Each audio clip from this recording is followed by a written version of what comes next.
ইল্লাল্লাহ, জোরে লা ইলাহা ইল্লাল্লাহ, একটু জোরে আওয়াজ করে বলেন লা ইলাহা ইল্লাল্লাহ। মারহাবা।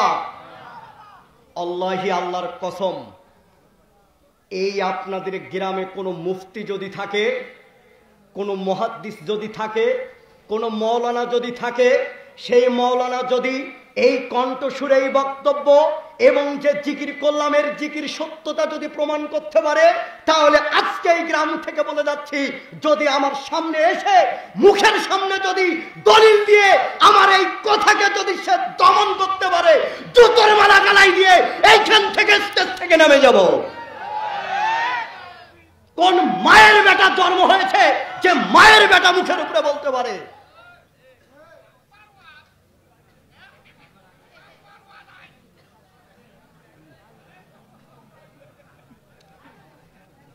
আজও কোন মায়ের বেটায় এমন কালেমা এভাবে বলেন লা ইলাহা ইল্লাল্লাহ, লা ইলাহা ইল্লাল্লাহ, জোরে লা ইলাহা ইল্লাল্লাহ। আরে বোকা, তুমি জিকির করবে, লা ইলাহা ইল্লাল্লাহ জোরে বলতে হয় কেন? আল্লাহ কি ঠসা? আল্লাহ ঠসা? আল্লাহর কান আছে? বলেন তো, আল্লাহর কান আছে? আছে? মাশাআল্লাহ, একটা আকীদা শুদ্ধ আপনাদের কাছেই পেলাম, আলহামদুলিল্লাহ। আর মানে আল্লাহর কান আছে, তিনি শুনতে পারেন। আর একটা মিথ্যা জিনিস দেখাই, যেটা এই দেশের মাটিতে চালু আছে।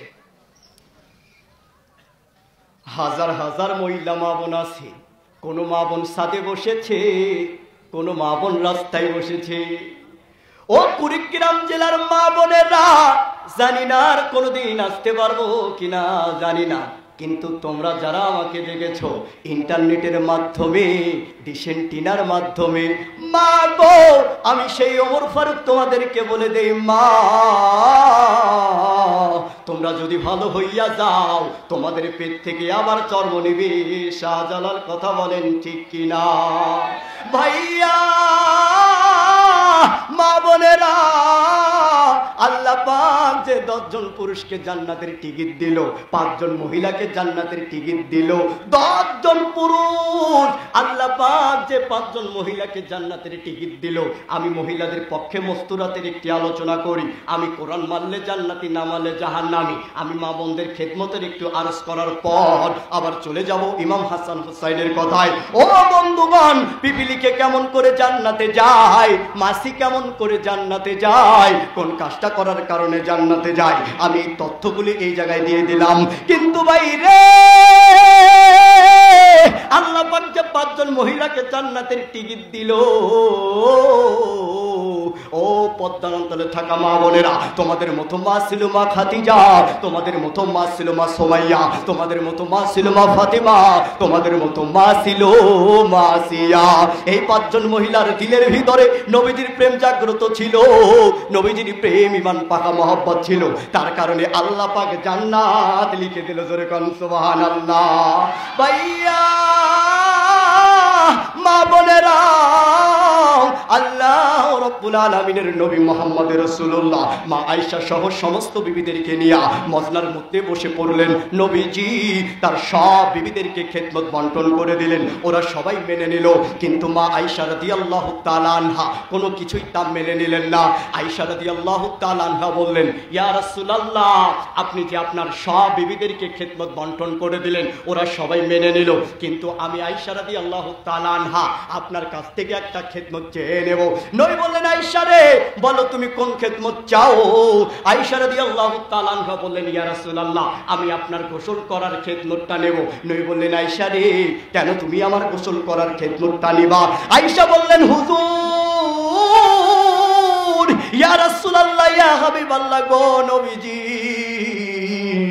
আপনি একদিন গোসল করতেছিলেন, আমি আমার দরজার ফাঁক দিয়ে দেখতে পাইলাম, জানালার ফাঁক দিয়ে দেখতে পাইলাম, হুজুর আমি দেখতে পাইলাম সাধারণ মানুষ গোসল করলে তাদের অঙ্গে কোনো রকমের কোনো ময়লা দেখা যায়, আপনি তখন গোসল করলেন গো নবীজি।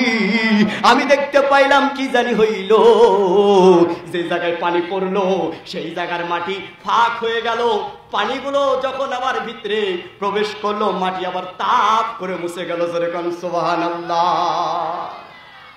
আল্লাহর কসম করে বলছি, এই হাদিস যদি কোনো মুফতি দলিল পেশ করতে পারে, এই ঘটনা যদি প্রমাণ করতে পারে, তাহলে আপনাদের সামনে গোবরের মধ্যে স্যাপ ফেলে স্যাপ চেটে এই কুড়িগ্রাম থেকে চলে যাব।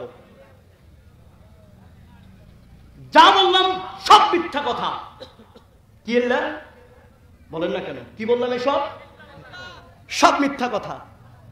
এই কণ্ঠ যদি ভাঁজ করি 5 কণ্ঠে কথা বলতে পারবো। কয় কণ্ঠে? 5 কণ্ঠে। কিন্তু বলি না কেন? আমি যদি এখানে সময় পার করার জন্য আসতাম, আপনাদেরকে আমার তালে ফেলে এখানে সময় পাস করে চলে যেতে পারবো, কোনো অসুবিধা নাই। এত হাদিস বলতে হবে কষ্ট করে, গাও ঘেমে গেছে আমার। এত কষ্ট করার কোনো কারণ আছে বলেন? জোরে কথা বললে হার্ট প্রবলেম হয়। এখানে যারা ডাক্তার আছেন বলতে পারবেন, হার্ট প্রবলেম হয়। কিডনির বসে আছে, কিডনির সমস্যা হচ্ছে, কোমরের সমস্যা হচ্ছে, যে হাড়টা রয়েছে লম্বা, এই হাড়টারও ক্ষতি হচ্ছে। তো এত কষ্ট করছি কেন? শুধুমাত্র আপনাদেরই জন্য। আমি বলেছি এই দেশের মাটিতে কণ্ঠস্বরে বক্তব্য চলবে না। কেন? আপনাদেরকে আকৃষ্ট করার জন্য এই সমস্ত কথাগুলি, এই কণ্ঠগুলি, যাতে করে কণ্ঠ যারা বক্তৃতা দিচ্ছে কণ্ঠ দিয়ে, তারা আপনাদেরকে ওই হুজুরের প্রতি আকৃষ্ট করার জন্য হুজুর কণ্ঠস্বর লাগাচ্ছে। হুজুর যখনই বক্তৃতা দিচ্ছে, হুজুর কান্নার ভান করছে নবীদের কথা শুনে, নবীদের কথা যখনই বলছে কান্নার ভান করছে, হুজুরের চোখ দিয়ে এক ফোঁটা পানিও পড়ে না।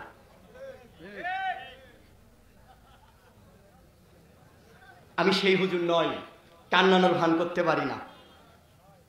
আমি একটু ধৈর্য ধরেন, আপনাদেরই জন্য এসেছি। শুধু একটু কথা আজকে প্রমাণ করে যাব। এইটা আজকে মহিলারা এসেছে, কি মহিলারা এসেছে? ও যাচ্ছে। তো যারা উপস্থিত রয়েছেন এখন বর্তমানে উপস্থিত মুসলিম দিনী ভাই, দেখেন এই কথাটা প্রমাণ করে যে আলোচনার বিষয় নিয়েছে এটাতে যাব। আপনার স্ত্রী আপনার নামে মেম্বার চেয়ারম্যানকে গিয়ে কিন্তু লালিশ করে আসে। কিভাবে লালিশ করে? যে আপনি নাকি ভালো না, তাকে আপনি তেল সাবান ভালো মতন দিতে চান না, তাকে আপনি নেশা করে এসে মারধর করেন, গালিগালাজ করেন, তরকারিতে একটু লবণ কম হলে তাকে মারধর করেন। ওই স্ত্রী চেয়ারম্যানকে গিয়ে আপনার নামে লালিশ করলো, তার মানে স্ত্রী বোঝালো যে আপনি খারাপ, তাই না? যে স্ত্রী স্বামীর নামে মেম্বার চেয়ারম্যানকে, গ্রামের মাতাব্বরকে লালিশ করে, যে পুরুষের নামে করলো সেই পুরুষ ভালো না খারাপ বলেন তো? খারাপ, সবাই আমরা জানি খারাপ। যেই মহিলা দিল সেই মহিলা অবশ্যই ভালো, বিধায় সে গ্রামের মাতাব্বর মেম্বার চেয়ারম্যানকে গিয়ে লালিশ করলো, তাই না? তো আমি আপনার নিকট আজকে প্রমাণ করব যে আপনি খারাপ না আপনার স্ত্রী খারাপ। প্রমাণ করব?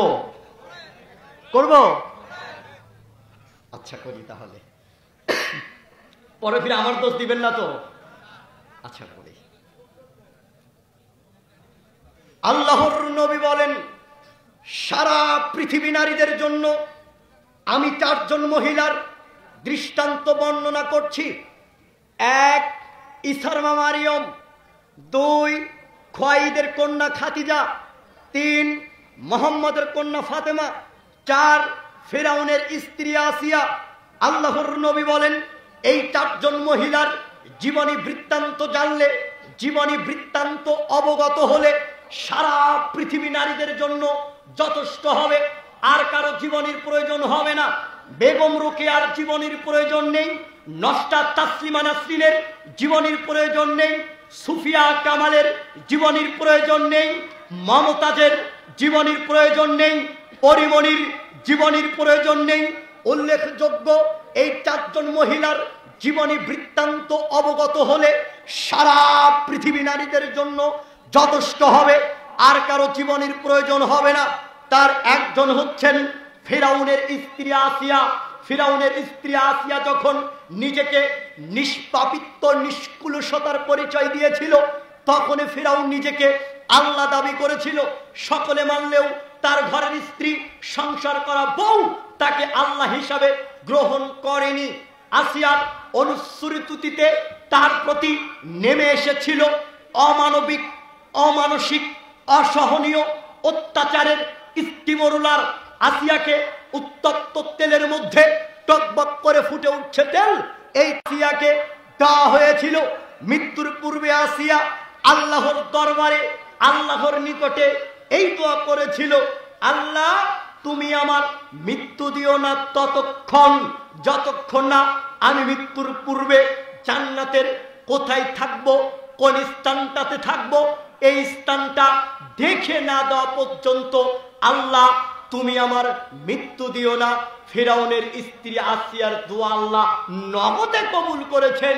মৃত্যুর পূর্বে আসিয়া জান্নাতের কোথায় থাকবে, কোন স্থানটাতে থাকবে, এই স্থানটা দেখিয়ে দিয়ে তার রূহটা বের করে নিয়ে যাওয়া হয়েছে। এতগুলি লোক সুবহানাল্লাহ শুধু 5 জন লোক বলল। সবাই একবার জোরে সরে বলি তো, আরো জোরে। এখন বলেন, ফেরাউন পুরুষ হিসাবে যত খারাপ ছিল তত খারাপ আপনি? আপনি আল্লাহ দাবি করেছিলেন? কখনো করেছিলেন? তো পুরুষ হিসাবে ফেরাউন যত খারাপ ছিল তত খারাপ আপনি নন। আর আসিয়া নারী হিসাবে যত ভালো ছিল তত ভালো আপনার স্ত্রী কেন বলেন? এই উত্তর দিবেন, লাস্ট অংশে আমাকে মনে করে দিবেন। আপনি আছেন তো ইনশাআল্লাহ দাদু? আপনার কাছে রিকোয়েস্ট, একটু আমাকে মনে করে দিবেন। কেন এই কথাটা শুনবো লাস্ট অংশের দিকে, কেন আপনারা আমাকে জবাব দিবেন, আপনারা আমাকে জবাব দিবেন ইনশাআল্লাহ।